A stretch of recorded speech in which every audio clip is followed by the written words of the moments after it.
Welcome to The Real News. I'm Mark Steiner. Good to have you all with us. When you hear the word Gaza, what does that conjure up for you? War? Bombs being dropped? Rockets firing? Israeli blockades and occupation? Whatever it conjures up, it's not positive and too often forgotten. In 2012, the United Nations issued a report entitled Gaza 2020, A Livable Place with a question mark. If the report took off the question mark, it would have answered its own question in the title. No, it's not.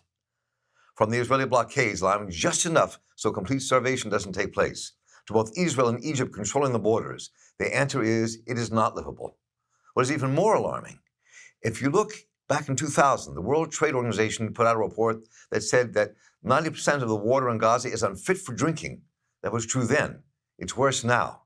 And after all that, and the world has turned a blind eye to the continued siege, which only made living conditions in the small, overcrowded strip worse and worse and worse, making it impossible for people to barely survive. So while there's a severe shortage in food, medicine, electricity, and any sense of freedom to come and go as you please, everyone who lives in Gaza has their life threatened because they face one of the most severe water shortages of any place on the earth. Everyone's life in Gaza is threatened. Lack of water means widespread outbreaks of kidney diseases, tooth diseases, among many other things that are easily preventable. And because of this, Middle East Eye published a video reminding the world of the cause and consequences of this water situation.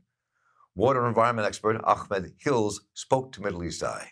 96% of Gaza's residents rely on groundwater for their daily needs, including drinking water. More than 35 to 40% of the Gaza Strip's sewage is not connected to a sewage system because of the Israeli blockade and the Palestinian political division. So Gaza's groundwater is exposed to pollution. Only 2% of Gaza's groundwater is drinkable, and that does not cover people's needs. And we're joined now by Clemens Messerschmitt, who is a hydrologist and spent many years studying the water situation in the West Bank and the Gaza Strip. He's written hundreds of articles and book chapters on the politics of water in Palestine, is now in the Faculty of Environment and Natural Resources at the University of Freiburg. And welcome, Clemens. Good to have you with us. Hello. So those United Nations and the WTO reports I alluded to earlier, I mean, they clearly talk about the water being a crisis, but we look at, it's not just the water shortage, which I want you to explain. This has to do with water quality. I mean, it's like this why things have gotten worse instead of better. So talk a bit about what that means and why. Well, look, the Gaza is under very different conditions than, for example, the other part of the Palestinian occupied territories, which is the West Bank. The West Bank is extremely water rich. Gaza is not. Gaza is not naturally water scarce, but I would say limited amount of water. Now you have in Gaza a very high population. You have 2 million people in an area half the size of Baltimore, of your city. So it's densely crowded. However, Gaza under the occupation used to have higher amounts of water per capita than the West Bank, simply because Israel did not completely block any groundwater access. The problem in Gaza for the past decades was mainly water quality. You have too much salt in the water, and then increasingly also pollution, part of which comes from wastewater, part of which comes from fertilizers in the agriculture. So that would be nitrates, which are directly very, very bad for the health and a major concern for public health.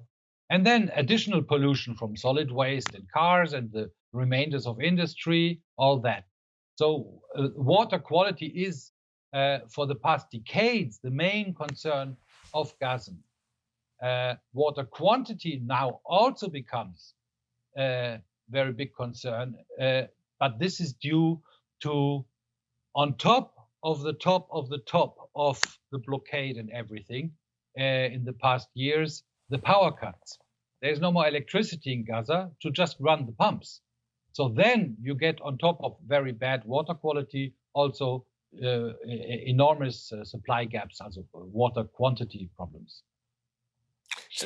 So Clemens, one of the issues here when you talk about this, I think it's important to talk about, is that, I mean, as we talked about before we went on the air together, Gaza was once almost a paradise. Gaza had plenty of water. You talked about the aquifer being shallow. We can talk a bit about that.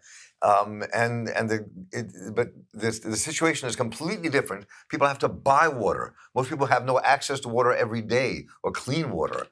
People are getting ill and sick, and people dying from it. This is a situation not just of a place that once had water and could grow crops and lived a certain life, and has been just destroyed.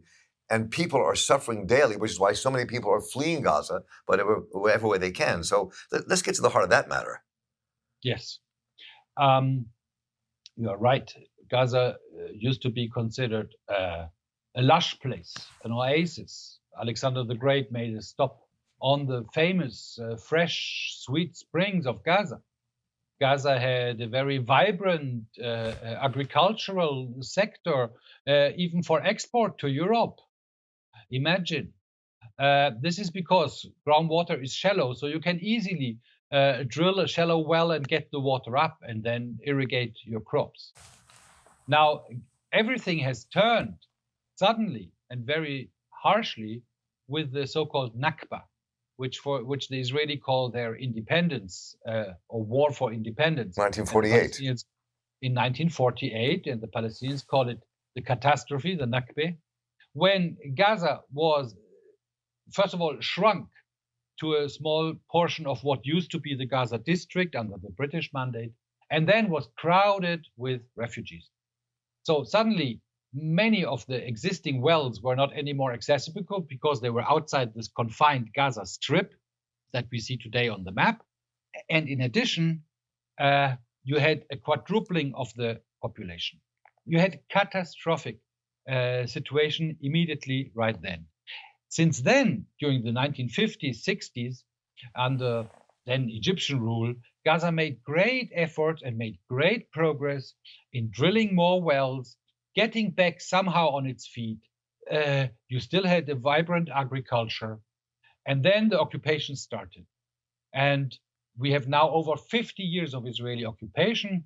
And now for a bit more than 10 years, the Israeli are out of the Gaza Strip, have redeployed outside. And now Gaza is left on its own, but is hermetically sealed. I guess that everybody knows that there is a blockade. Gaza is now a ghetto, a slum. It's a slum, it's a ghetto that is sealed off. And that is quite unique on Earth. I mean, you have so many slums, but the point about a slum is that people move in and move out, not Gaza. So it's a slum that is left on its own. It's a slum that has no supply from outside. This makes everything completely untenable, and there is not even a hope to address even the most basic problems if you don't address that issue, a sealed-off slum. Now, Gaza water quality is getting worse and worse. It's a crowded area. It's not a countryside. It's a city. Everything is densely populated, is inhabited. So you have now a lot of pollution. You have increasingly salt getting into the groundwater. By the way, this is not really known. Most of the salt does not come from the Mediterranean Sea. There is some seawater intrusion from the Mediterranean Sea into Gaza, making it extremely salty.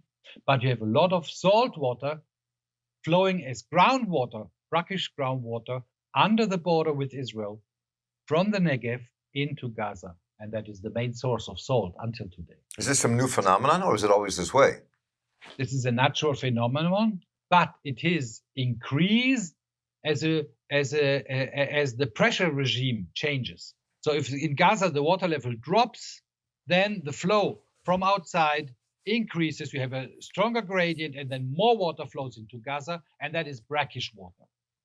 So as things turn bad with the water levels, then this is increased.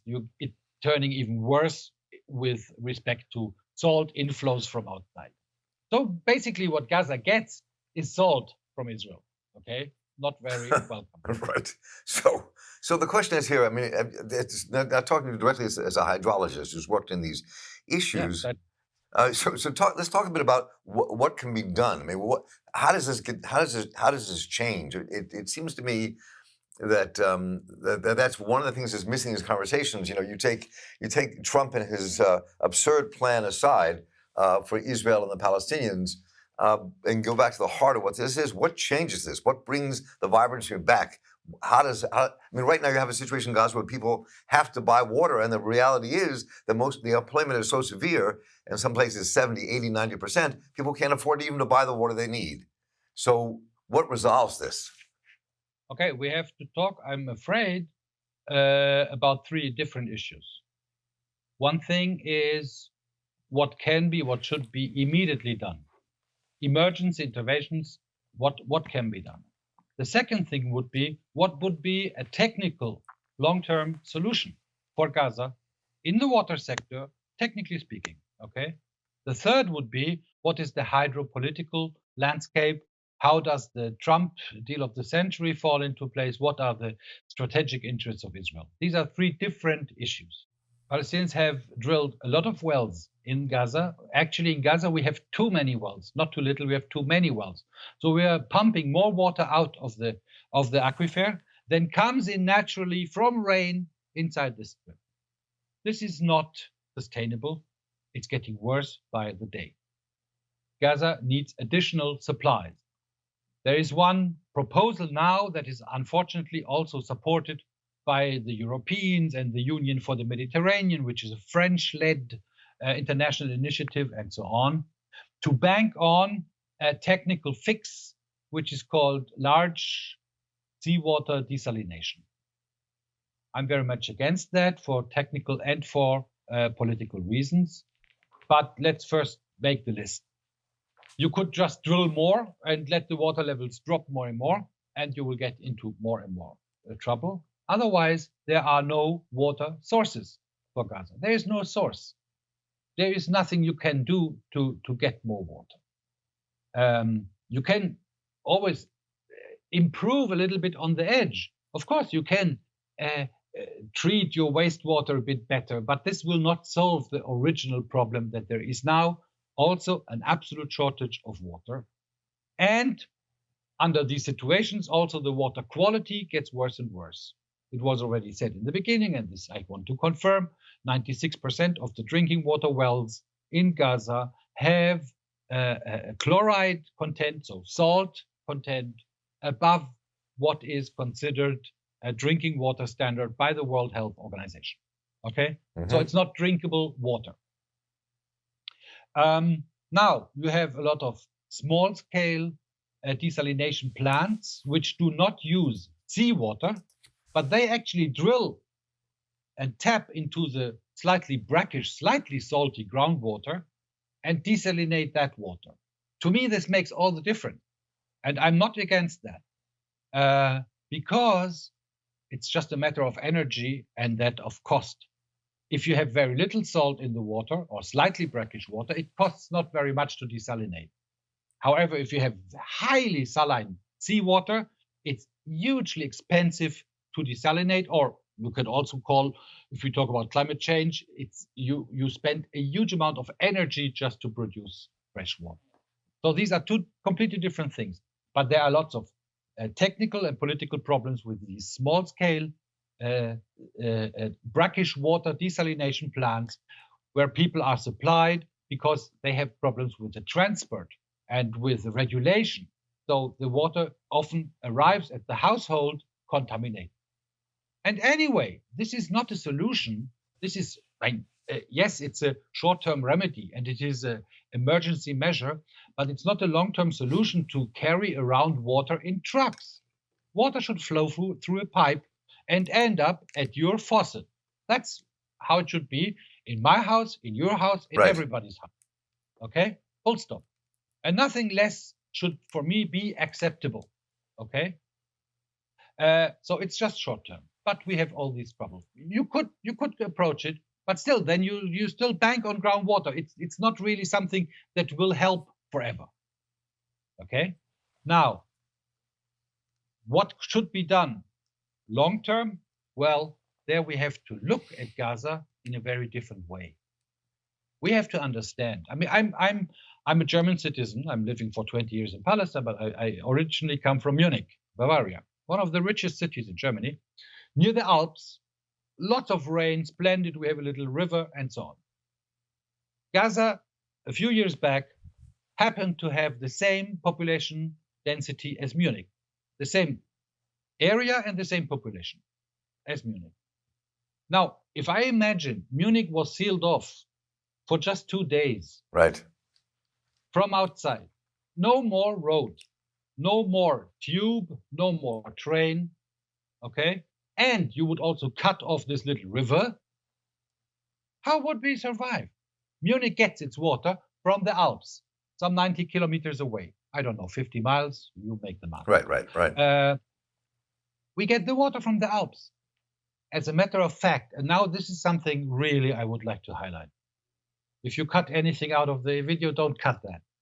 As a matter of fact, there is no city on planet Earth that is supplied from within its own perimeter with water. There is no city, London or take any city in the world. I have not found a single city. Even in Baltimore, our water comes from the surrounding counties, and Yes. it does not come from the city itself. That every city is the same way. This is every city. We have to understand that a city, an urban space, has manpower and universities and industry, productivity, but resources, food and water and so on, comes from the hinterland, comes from the rural space. Okay? This is a given. This any city planner or whatever knows that. So if we consider and we understand correctly that Gaza is not a country, Gaza is a city, and it actually has the population density of a city. It functions as a city. There is no solution long-term at all to supply Gaza from within Gaza. So the only way the long-term solution has to do with a real peace and self-determination for Palestinians and a real peace taking place in that region, so water can flow. That's the only way out. Not at all. No, completely not. I don't think that is the case. Let's stay technical first, if you allow me. The solution for every city on the planet is to be supplied from outside. Right. Every city. Gaza has to be supplied from outside. I really deplore that all our donor country interventions, well-meaning, okay, I deplore that they are all banking on, we try to make Gaza independent. This is a futile effort. Absolutely. The UN tries, the Germans try, the Americans try, everybody tries. That is wrong. You cannot make a ghetto sealed off independent. So then what that is doesn't work. So supply from outside. Supply from outside. Do you need peace to supply from outside? No. Why would you need peace? You need water from outside. For example, we in the West Bank, we are occupied, but we buy all our electricity from Israel. We are a client of the occupation. Is that nice? No, it's not nice, but it works. We can do it. You can import. You can even import from your enemy. Is Israel willing to sell water or electricity to us in the West Bank? Yes, they are. As a matter of fact, me in water-rich Ramallah, where I'm living, up in the mountains, with more rain than London, when I open the faucet, I get 100% Israeli water, bought from Israel. I mean, it's Palestinian water, it comes, but it's bought from Israel. If we can buy it, the West Bank actually buys water. Why should not Gaza buy water from Israel? I think, now this sounds like, wow, you are breaking a taboo. But I think Gaza has to buy, let's say, 60 million cubic meters per year from Israel.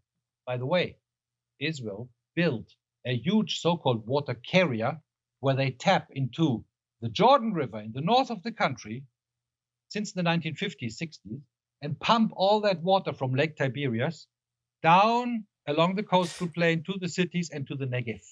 The water is there. The water passes just a few kilometers by Gaza, but it doesn't reach Gaza. There is a huge water line flowing just by Gaza. You should just buy 60 million cubic meters from Israel for a very pragmatic solution tomorrow, not after tomorrow, tomorrow. Right. The infrastructure is there.